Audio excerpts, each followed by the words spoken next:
To add the Google search bar to your Android home screen in 2026, you don't need any extra apps. Just use the built-in widget system already available on your phone.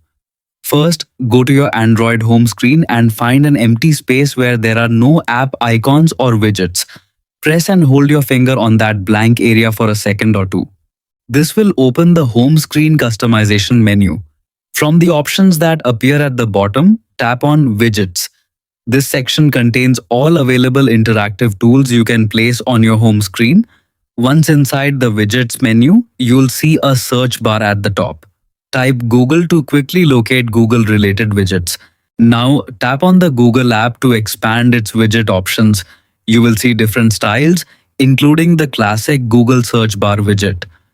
Press and hold the search widget, then drag it onto your home screen. Release it in your preferred location. After placing it, you can adjust its size by holding the edges and dragging them to make it wider or smaller, depending on your layout preference. This helps it fit neatly with your apps and wallpaper design. If the widget doesn't appear, make sure the Google app is installed and updated from the Play Store. Also, restart your phone if needed.